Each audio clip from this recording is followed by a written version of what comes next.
Asad Arqam bin Bil Arqam. Keduanya berasal dari suku Maksud. Utsman bin Mas'ud dan kedua saudaranya Utsman dan Abdullah. Ubay bin Haris bin Abdul Muthalib bin Abdul Manaf bin Zaid al-Adas dan istrinya Fatimah binti Khattab al-Adawiyah, saudara perempuan dari Umar bin Khattab bin Abdullah bin Ma'us al-Jal dan Arqam bil Arqam. Mereka ini disebut as-sabiul awalun, yaitu orang masuk Islam pada generasi awal. Mereka lah yang kelak menjadi pendukung setia Nabi Muhammad SAW. Rumah Arqam bin Arqam kemudian dijadikan pusat dakwah Nabi Muhammad SAW. Dakwah dengan terbuka. Setelah 3 tahun berdakwah secara sembunyi-sembunyi, kemudian turun perintah agar berdakwah tentang secara terang-terangan. Bagaimana wahyu Allah dalam surah Al-Hijr ayat 94. A'udzu billahi minasyaitonir rajim. Bismillahirrahmanirrahim. Fasda' bima tu'maru wa a'rid 'anil musyrikin. Artinya, maka sampaikanlah olehmu Muhammad secara terang-terangan segala apa yang diperintahkan kepadamu dan berpalinglah dari orang-orang yang musyrik. Surah tersebut menekankan bahwa dakwah Nabi Muhammad SAW bertujuan agar manusia tidak tersesat dalam kemusyrikan dan kembali kepada ketauhidan. Segera setelah turun wahyu itu, beliau berdakwah secara terbuka. Nabi mengumpulkan warga kota Mekah di Bukit Sofa. Mereka dengan sukarela datang ke bukit tersebut karena Nabi Muhammad SAW adalah orang yang sangat dipercayai dan dihormati di kalangan mereka. Abu Lahab juga hadir memenuhi undangan Nabi Muhammad SAW.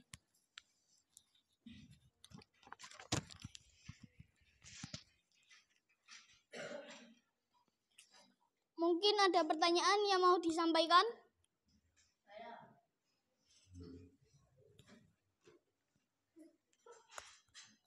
Terjemahkan ayat yang menjelaskan tentang dakwah Nabi Muhammad SAW bertujuan untuk menghindarkan manusia dari kemusyrikan dan mengajak kepada ketauhidan.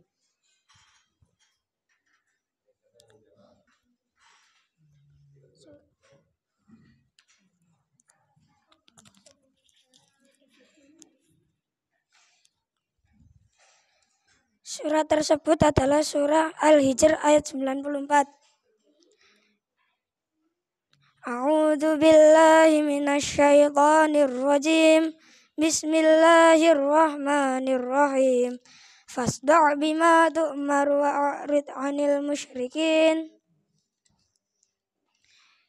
Artinya, maka sampaikanlah olehmu Muhammad secara terang-terangan segala apa yang diperintahkan kepadamu dan berpalinglah dari orang-orang yang musyrik.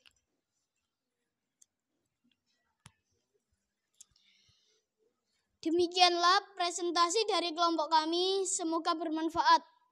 Assalamualaikum warahmatullahi wabarakatuh.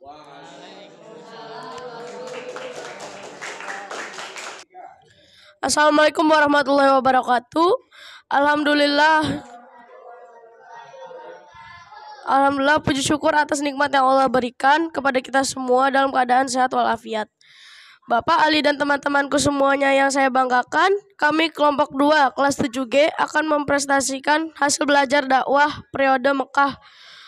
Perkenalkan, saya Ahmad Dimyati sebagai moderator dan yang akan membacakan materi teman saya bernama Muhammad Nur Hafid, Kafel Safar Salfat, Muhammad Priyo Mardika Jawahar. Sebelum presentasi dimulai, mari kita baca basmalah bersama. Bismillahirrahmanirrahim. Pak Danur, saya persilakan. Strategi dakwah Nabi Muhammad SAW melihatkan keadaan sosial dan politik yang semakin kurang menguntungkan di kalangan penduduk Mekah ditambah posisi yang tidak menentu bagi pengembangan dakwah agama Islam di Mekah. Maka Nabi Muhammad SAW mulai menyusun strategi yang lain untuk menyelamatkan para pengikut dan ancaman dan siksaan kafir Quraisy. Adapun strategi tersebut adalah sebagai berikut. 1. Hijrah ke Habsyi. Penyiksaan dan penindasan orang-orang kafir Quraisy yang sangat kejam terhadap orang-orang Islam terutama dari kelompok bawah membuat Nabi Muhammad SAW tidak tahan melihat penderitaan pada umatnya tersebut. Akhirnya beliau memerintahkan kepada para pengikutnya untuk hijrah ke Habsyi untuk menghindari ancaman gangguan siksaan dari orang kafir Quraisy. Perintah tersebut langsung direspon dengan baik oleh sahabat. Oleh karena itu pada bulan ke-7 tahun ke-5 kenabian berangkatlah 11 orang laki-laki beserta 4 wanita. Lalu rombongan kedua segera menyusul hingga jumlah yang hijrah ke Habsyi mencapai 70 sahabat.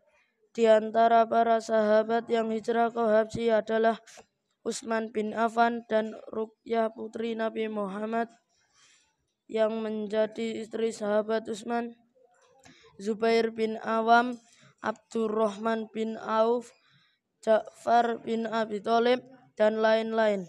Kehadiran orang-orang Islam dari Makkah di Habsyi diterima dengan baik oleh Raja Nejus. Bahkan ia memberikan perlindungan dan mengizinkan orang-orang Islam melaksanakan ibadah sesuai dengan yang ditentukan Rasulullah SAW. 2. Hijrah ke Habsyi. Yang kedua, para sahabat Nabi Muhammad SAW yang hijrah ke Habsyi pertama bertahan selama 2 bulan. Setelah itu mereka kembali lagi ke kota Mekah. Melihat kesuksesan orang-orang Islam bertahan dan mendapat perlindungan di Habsyi serta semakin bertambah jumlah pengikutnya di kota Mekah, orang-orang kafir Quraisy semakin geram dan terbakar hatinya. Mereka semakin menambah penyiksaan terhadap orang-orang Islam. Karena alasan itulah Nabi Muhammad SAW terhadap orang-orang Islam memerintahkan kembali kepada sahabatnya untuk hijrah kembali ke Habsyi. Hijrah memerintahkan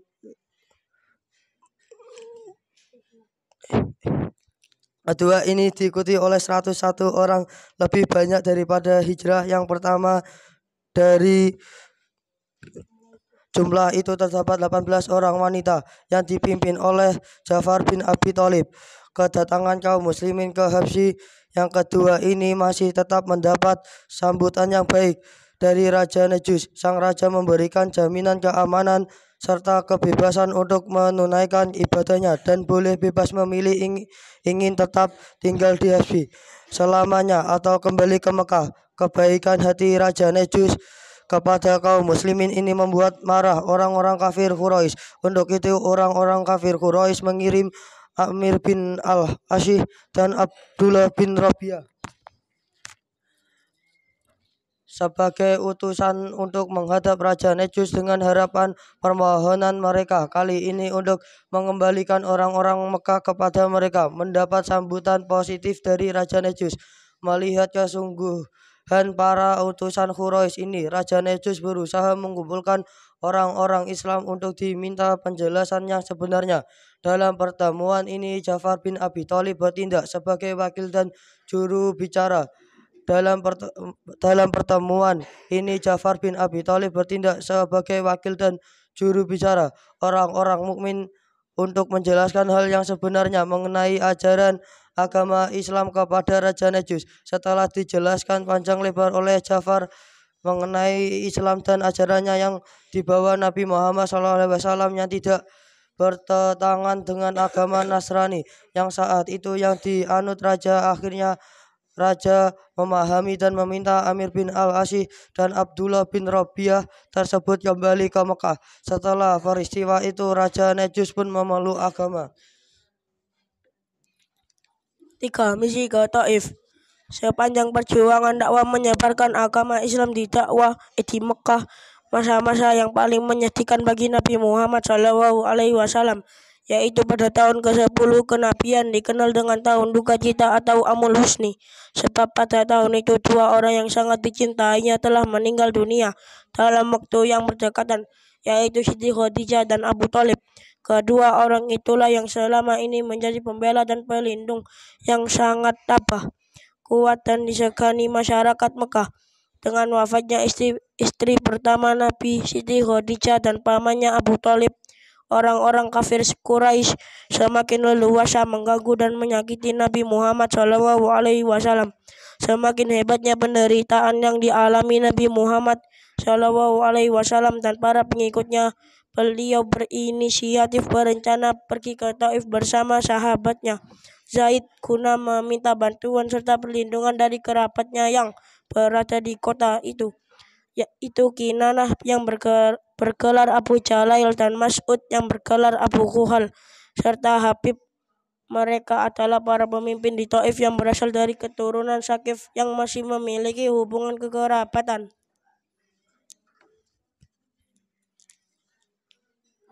Ada yang mau bertanya?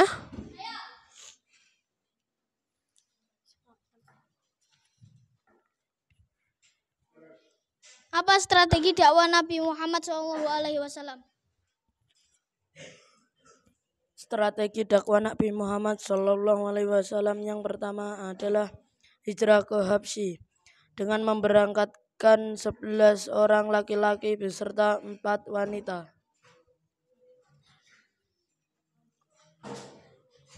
Demikianlah presentasi kami, semoga manfaat.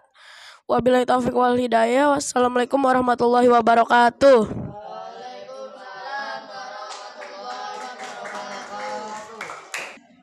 Assalamualaikum warahmatullahi wabarakatuh. Alhamdulillah, puji syukur atas nikmat yang Allah berikan kepada kita semua dalam keadaan sehat walafiat. Bapak Ali dan teman-teman semua yang kami banggakan, kami kelompok 3 kelas 7G akan mempresentasikan hasil belajar dakwah periode Makkah. Perkenalkan, saya Irfaul Hakim Anaja sebagai moderator yang membacakan materi. Teman saya yang bernama Muhammad Safil Ma'arif, Dimas David Saputra, Ismail Abdul Basit. Bismillahirrahmanirrahim. Iqra bismi rabbikal ladzi khalaq, khalaqal insana min 'alaq. Iqra wa rabbukal akram, alladzi 'allama bil qalam, 'allamal insana ma lam ya'lam. Artinya, bacalah dengan menyebut nama Tuhanmu yang menciptakan. Dia telah menciptakan manusia dari segumpal darah. Bacalah, dan Tuhanmu lah yang maha mulia, yang mengajar manusia dengan pena. Dia mengajarkan manusia apa yang tidak diketahuinya.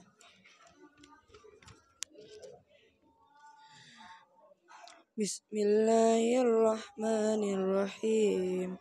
Ya ayyuhal muddatsir, qum fa'anzir, warabbaka fakabbir, wasiyabaka fatahhir, warrujaza fahjur, wala tamnun tastaksir, walirabbika fasbir.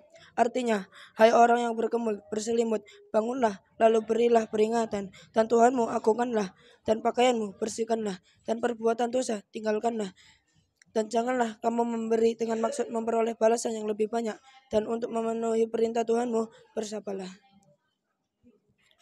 Setelah 3 tahun berdakwah secara sembunyi, kemudian turun perintah agar berdakwah secara terang-terangan sebagaimana wahyu Allah dalam surah Al-Hijr ayat 94. A'udzubillahi minasyaitonirrajim. Bismillahirrahmanirrahim. Fasda' bima tu'maru wa'rid 'anil musyrikin. Artinya, maka sampaikanlah olehmu Muhammad secara terang-terangan segala apa yang diperintahkan kepadamu dan berpalinglah dari orang-orang yang musyrik. Quran Surat Al-Hijr ayat 94. Surat tersebut menekankan bahwa dakwah Nabi Muhammad SAW bertujuan agar manusia tidak tersesat dalam kemusyrikan dan kembali kepada ketauhidan. Segera setelah turun wahyu itu beliau berdakwah secara terbuka. Nabi mengumpulkan warga kota Mekah di Bukit Sofa.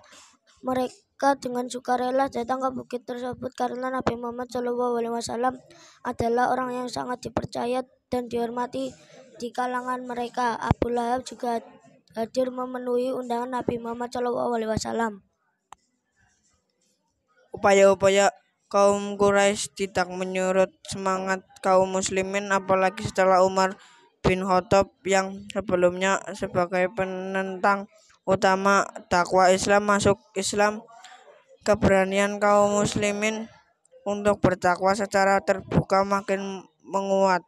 Jumlah kaum muslimin semakin banyak meski sebagai besar di antara mereka adalah golongan tradisi dari kaum miskin. Menghadapi tekanan penghinaan dan kesewang-sewangan dari kaum Quraisy yang melampau batas kemanusiaan, akhirnya Nabi mencerangkan hijrah ke Yatsrib. Pada suatu sore Nabi datang ke rumah Abu Bakar dan memberi kabar bahwa Allah Subhanahu wa taala telah mengizinkan berhijrah. Abu Bakar bergembira sekali. Kemudian ia berkata, "Aku akan menyertai dan menemani engkau." Peristiwa hijrah memang merupakan ajang pembuktian bagi Abu Bakar akan kecintaan dan ketulusan pengorbanan beliau kepada Nabi Muhammad SAW. Mungkin ada pertanyaan?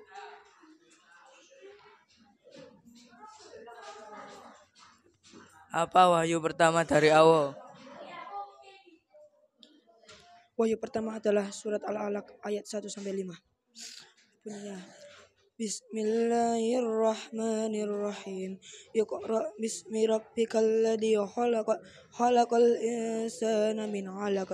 Iqra wa rabbukal akram, alladzi 'allama bil qalam, 'allamal insana ma lam ya'lam. Artinya, bacalah dengan menyebut nama Tuhanmu yang menciptakan. Dia telah menciptakan manusia dari segumpal darah. Bacalah, dan Tuhanmu lah yang maha mulia, yang mengajar manusia dengan pena. Dia mengajarkan manusia apa yang tidak diketahuinya. KS surat Al-Alaq ayat 1-5. Demikian presentasi dari kelompok kami. Semoga saja bermanfaat. Wassalamualaikum warahmatullahi wabarakatuh. Waalaikumsalam warahmatullahi wabarakatuh. Ya, terima kasih semuanya. Kelompok 1 sampai kelompok berapa? Kelompok 3 sudah menyelesaikan presentasinya. Nah, untuk pertemuan yang akan datang yaitu kelompok 4 disiapkan yang lancar, nggih. Jadi bacanya yang lancar. Oh, iku rangkumanmu dhewe macane klegak-leguk ya. Baik, untuk selanjutnya kita tutup dengan Robbi Fangfa.